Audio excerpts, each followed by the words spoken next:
Are you Daniel Mhm. or Dan? Because I want to make sure I'm calling you the right thing. Yeah, either or. You're welcome. I mean, like, my friends and family and whatever will call me Dan, so it's, I will respond to anything. So, Cool. whatever works for you. All right. Well, the beginning of these Yeah, things we whatever ask really rolls quick. off the tongue at X period of the interview is totally fine. All right, man. Cool. So thanks, Dan, for joining today's podcast. How you doing? Yeah, thank you. I'm doing quite well. I'm excited to be a part of the conversation today, and thank you for having me.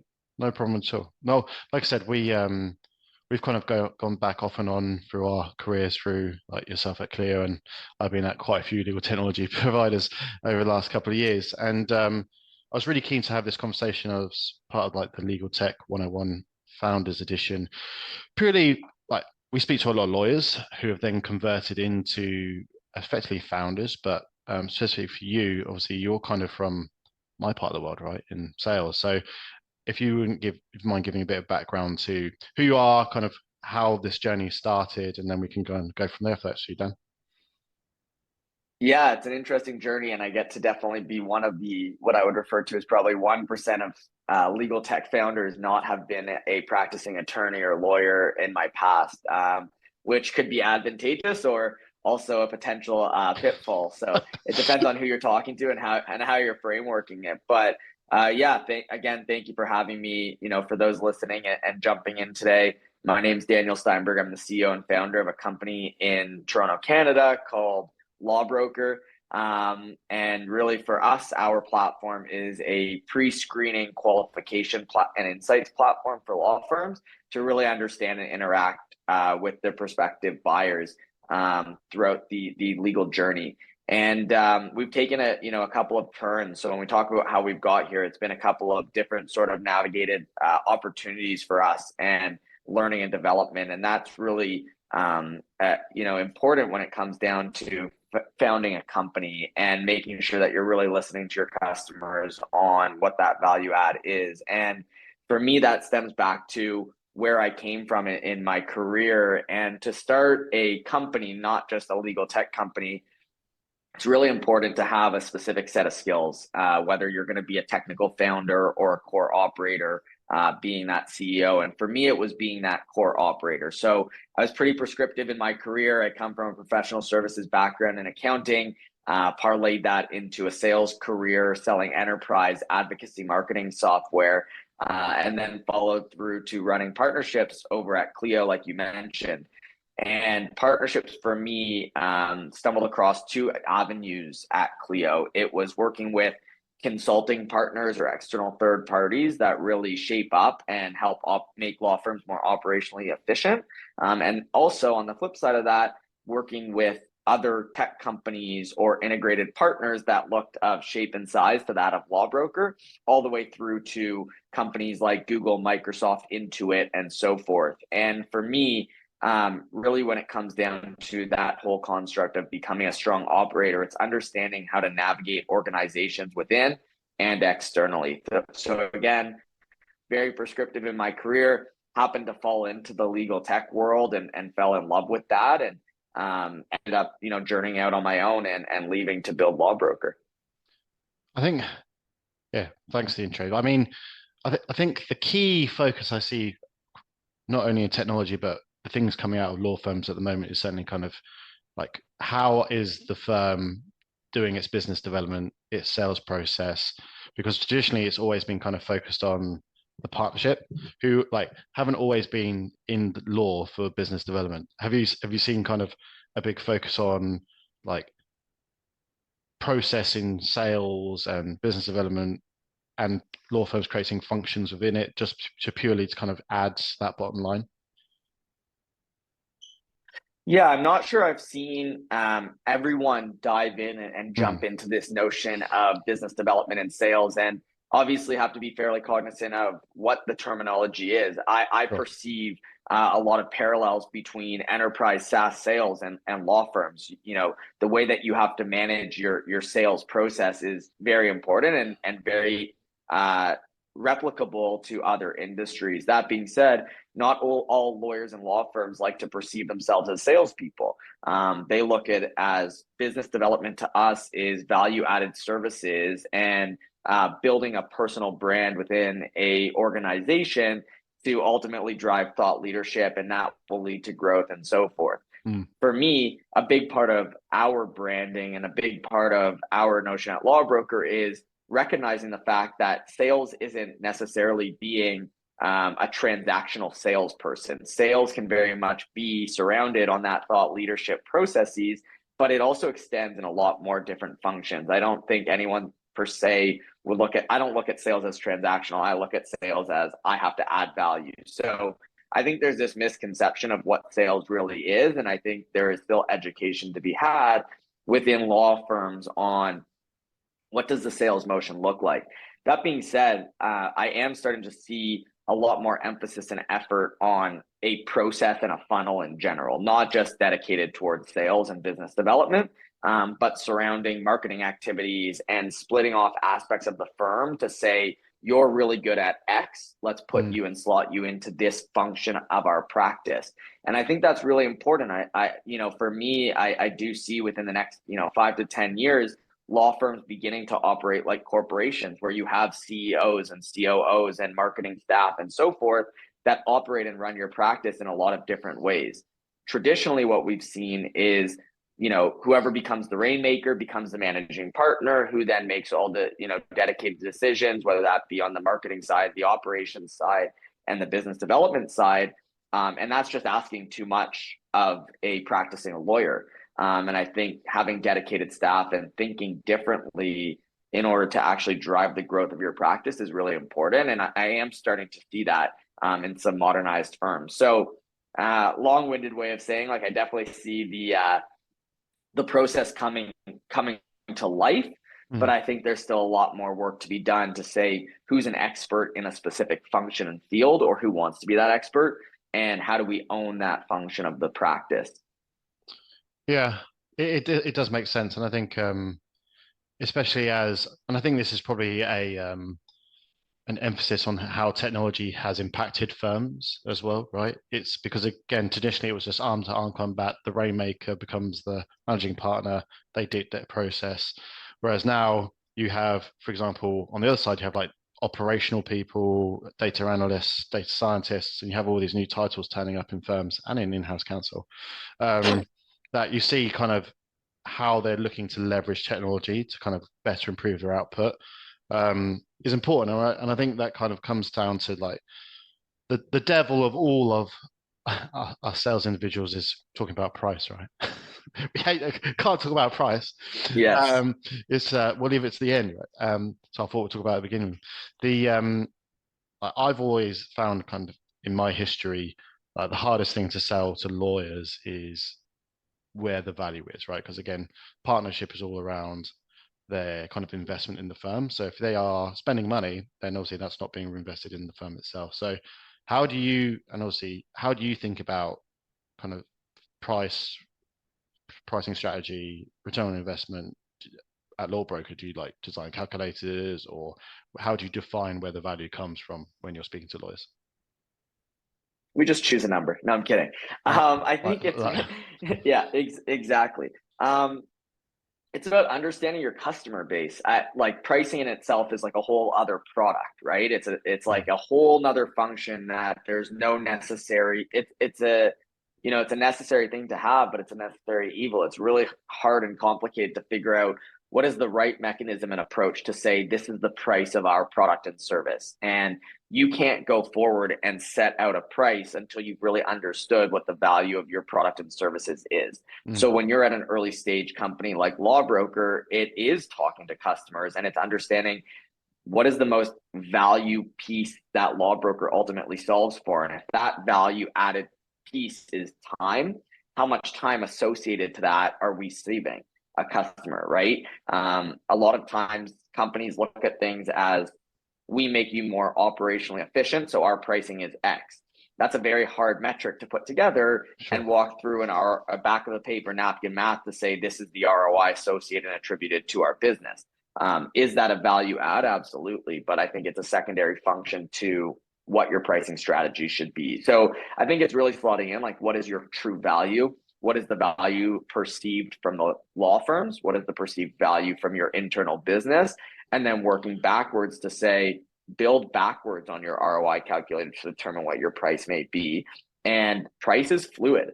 I don't think a small company or a business that is, going to market has to have their pricing strategy set and done forever. I think it's a fluid understanding of go build case studies, go understand where you've actually supported the client base. And guess what? You're probably going to find out that you support them in like 4 other different ways than what you could have possibly Hmm. thought about, right? And that might impact your future price or your future SKU of your current product and service. So I think it's actually a lot of customer interviewing and understanding where your product and service slots into the full funnel of the law firm.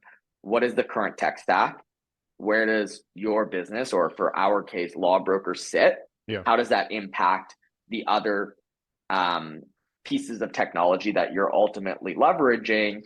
And are you ripping and replacing something, or are you an add-on complement? And if you're an add-on complement, you sure better figure out how you're going to actually drive further growth to the firm if that's the case. Yeah, it's always the tricky thing, right? Because like we've all sold tools in the past, and like if you're net new, right, I would argue sometimes the education piece takes a long time, but ultimately you're not adding additional cost to a solid cost base, right?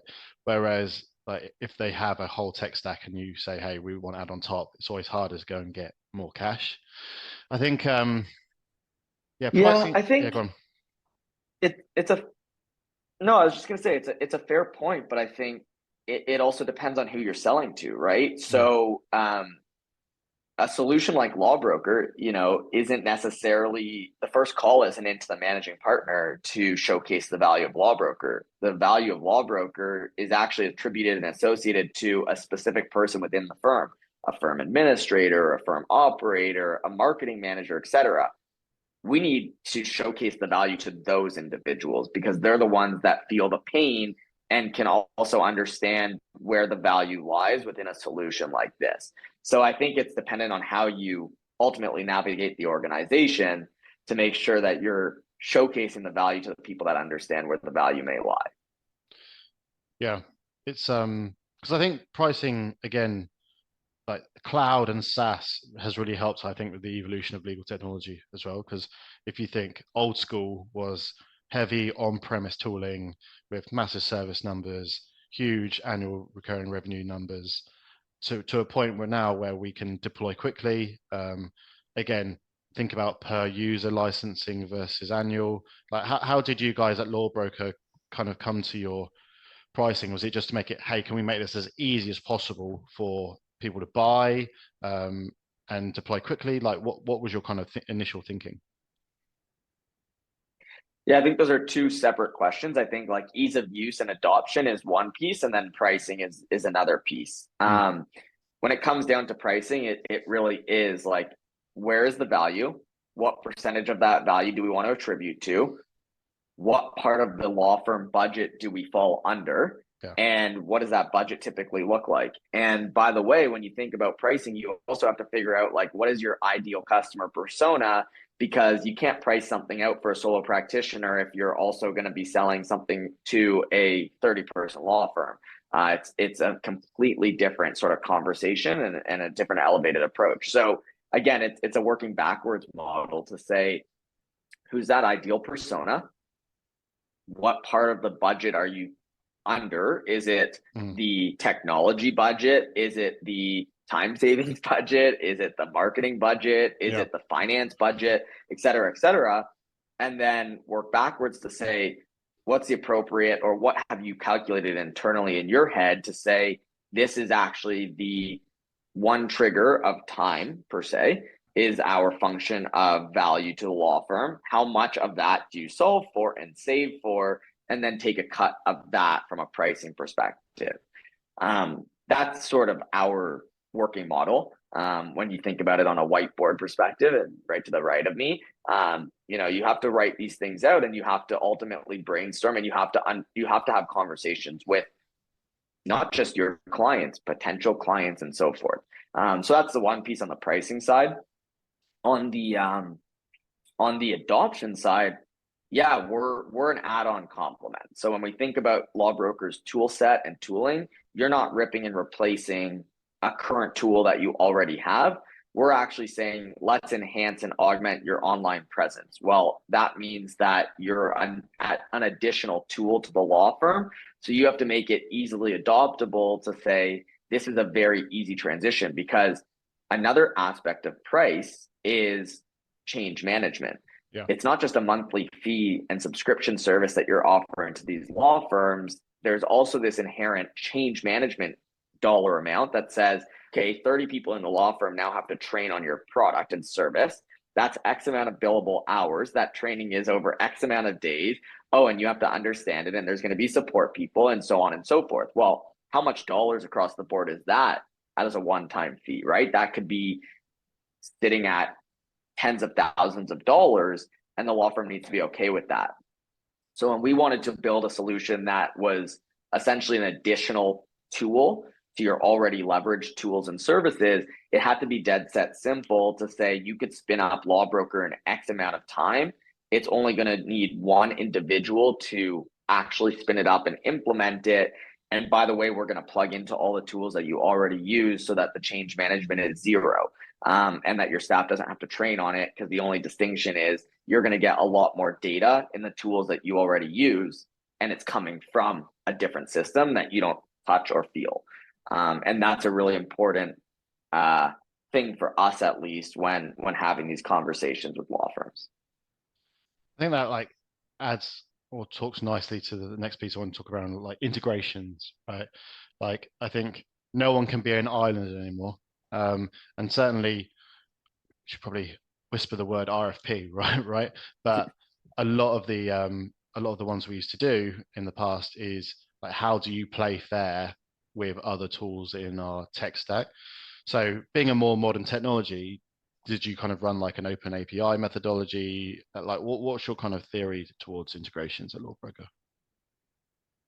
Yeah, I think that any new company that is building and trying to scale, it's not relevant if you have an open API, because unless you have tens of thousands of customers, the large players or the tech stack that your customers or potential customers already use are definitely not finding Lawbroker on the internet and saying, let's go integrate with that company. It has to Sure. be vice versa. So our methodology is understanding the tools on the market, what tools are integral, what percentage of law firms leverage those specific tools, and then again work backwards to say those are the tools that we're going to integrate today, and then have a funnel further to say we will eventually integrate with X, Y, or Z. What I think is important is I'm not going to call a law firm and that doesn't use one of those tools, or my first question might say, do you use X? Because Mm. obviously it's very hard to determine what tools they're using. Do you use X? And if the answer is no, it's like, okay, thank you, wrong number, right?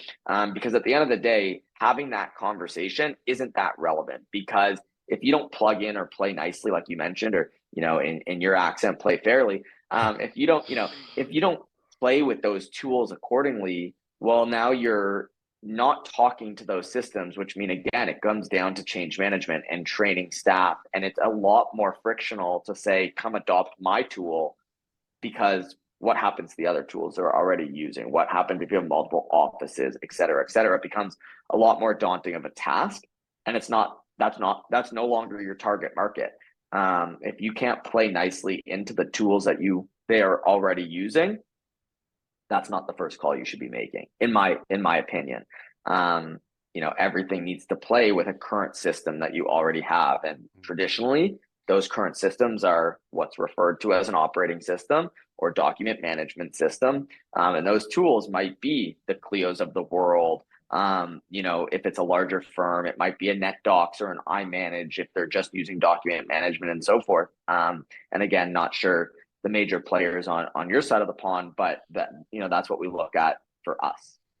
Yeah, I think it's And I think law firms are, I also think, are thinking about this in a more like corporate way as well, as you mentioned at the beginning, like thinking about CEOs, CFOs, these kind of guys being involved.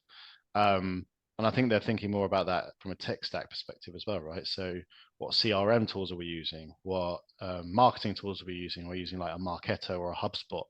Um, so it kind of goes beyond just those traditional. We just need to store documents somewhere. Do you think? Yeah. Yeah, I think that firms are adopting a lot more technology. It might not be those tools that you just mentioned. It might be legal specific tools. Some Hmm. of the tools that they already have become all in one and all encompassing tools. And listen, at the end of the day, as like a net new vendor, you're probably not going to integrate with everything and everyone and everything, right? Sure. But again, it's your job to understand how you do that, or do you take feedback and maybe then find a nuance to say, oh, maybe that is an approach that we should take and integrate with X, Y, or Z, right? So it's again, running a business, a technology company, a legal technology company is all about the fluidity of it and understand your client's needs and wants at the end of the day.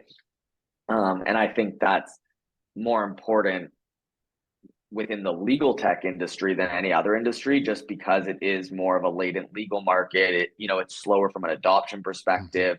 And part of the reason for that is it's really hard to adopt technology when your number one metric is I need billable hours. So how Mm. many hours are you going to take out of my billables that ultimately make my firm run and grow? And that's a fair statement across any law firm. And I don't disagree, right? So there needs to be a lot of understanding behind that, and that's why it does inherently become hard to sell Yeah. into law firms, because you need to understand those challenges and pains if you're going to do it.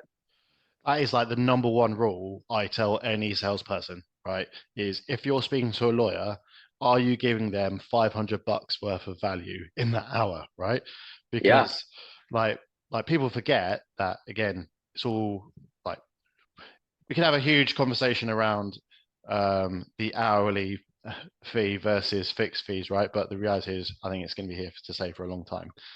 And are you, as individual, giving that senior lawyer enough value that they shouldn't be doing work for a client? And he should always be in that mindset, right? yeah. Again, that's exactly right. It's very different than a traditional SaaS business, for example, that their metric is go find technology to make us Yeah, better and more efficient and so forth. Well, that's their goal. That's a KPI that they have, on their pad of paper or within their system. Again, that might be someone in the firm's role and responsibility. But we're only starting to see that now, right? Where there's a dedicated role to innovation or technology adoption or make our systems play nicely with each other or train the staff on things, yeah. and operate more of a corporation.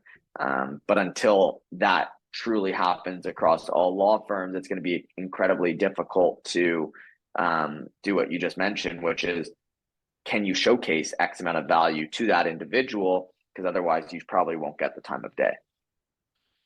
It's a tricky one. Yeah, and I think especially as like I've sold across like a huge like variety of technologies, and for example, we spoke to guys yesterday that do data extraction who actually are a pass-through cost, right? So, and again, it's that balance between the corporate and the law firm, and especially if you're selling technology that helps a strategic event, right? Like a piece of M&A or a piece of litigation, then the law firm cares less about the tech in reality because it's just a pass-through cost, or they add a margin to it. Whereas you guys are selling to the law firm themselves, right? So the pressure is to show the individuals the value rather than their own client, which is a different sell altogether, right? Yeah, definitely. So It's, yeah, go on. no, I was just saying it's not easy. But yeah, that's exactly right.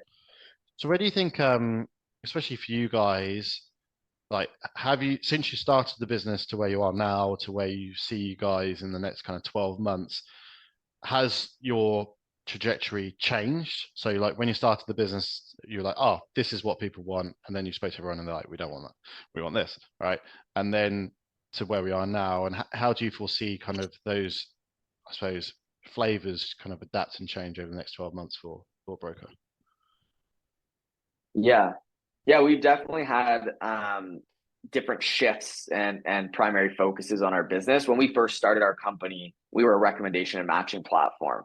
Okay. For all intents and purposes, for no one that understands that lingo, we're talking about we were a marketplace, but we were using technology to ultimately connect consumers with lawyers through a technology first approach versus the traditional approach of here's a bunch of lawyers, pick and choose based off reviews and so forth. And what we did is we ingested data on the consumer side, pre-screening or pre-qualification data. We would take technology, push that to the appropriate lawyers within a specific niche, within a specific geographic location, legal expertise, et cetera, and then pair and match the right individuals for that. That was the original business of Law Broker.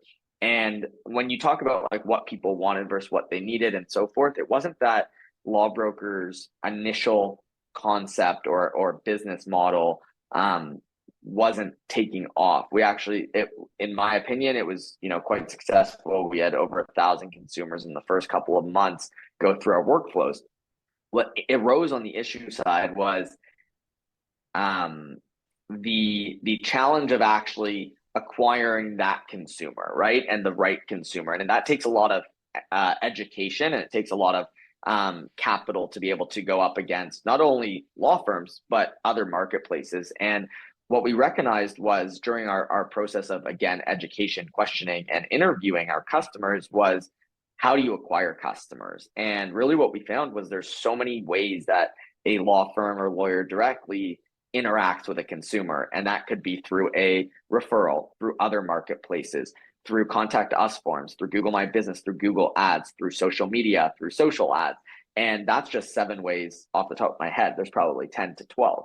And what we recognized was if that's the case, Law Broker shouldn't be the only source of truth, but our technology was actually providing upfront value to the law firms. And that was our core nugget, right? The upfront value.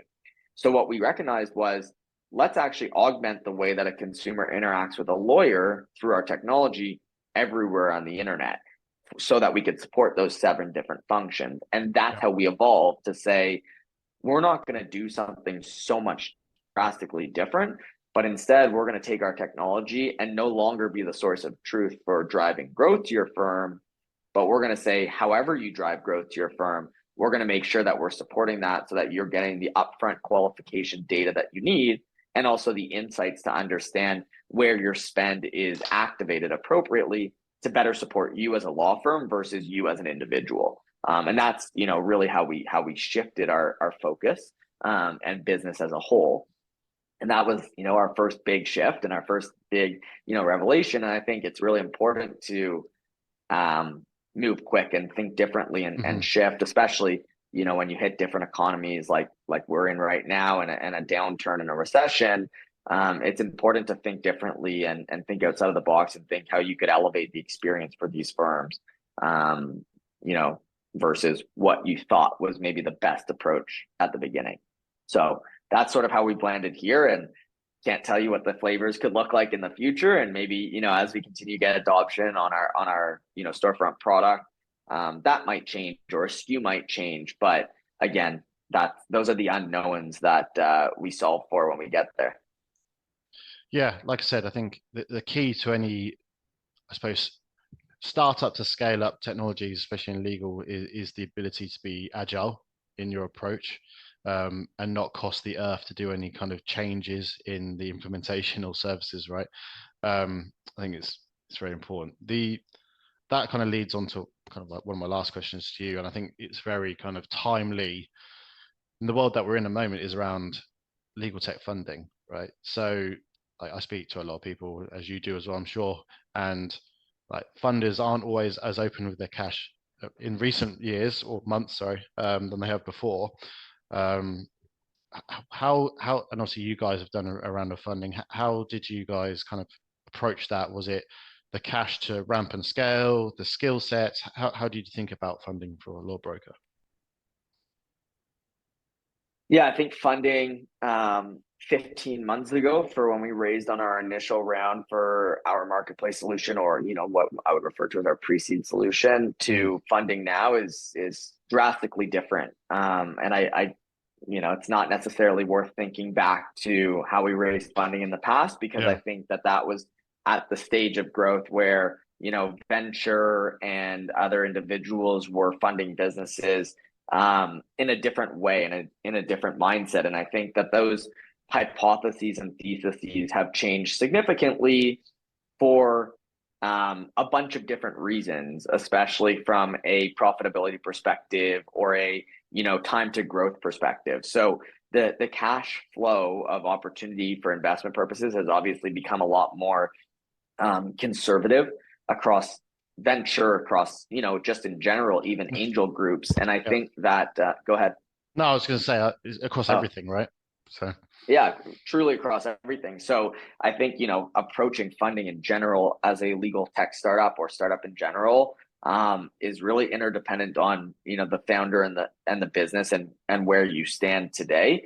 And there's no right answer. And there's really no right approach. And as you know, I'm a first time founder as well. And I think that every single business operates differently and thinks differently from a standpoint of when do we need funding? How do we need funding? Can we be leaner without funding? And I think those are the questions that you have to solve for as a business owner. Not necessarily, it's not about raising $10 million. It's about how do you be lean enough to say, this is the actual capital that I need for X period of time. And maybe the recession or the economy will be a lot different at that moment in time. And then you've showcased different growth metrics and you've understood what those venture firms are looking for. And that's when you do a subsequent raise from there, if at all. So I don't have answers on this potential podcast for mm, success of raising a subsequent round in a down market and so forth, because we haven't done that. yeah. So for me to give advice on that wouldn't be fair. But for me to tell you what I think the market is looking for and how we think about it as founders, it's very much around how do you be a lot more lean as a company to drive potential growth and or profitability so that you can get to where you need to be for a subsequent raise, because the money's not there. People are still raising capital. It's just the specific milestones that those individuals have to hit are different than what they might have needed to be in the past. So do you think it's just a case of um, instead of hitting those, the milestones have been revised, right? So instead of being kind of like A, B, C, now people with the cash are going, okay, typically 15, 20 months ago, we would look at quite a short timeline for the funding, whereas now we actually want to see bigger leaps over a longer time frame for that cash to be injected in. That kind of fair assumption. Yeah, and it's also, again, it's very dependent on the type of business you're in. So if you're B2C, if you're B2B, I mean, those two conversations are very different, but Sure. it's also about what's your path to revenue? What's your path to being lean? How are you using your money?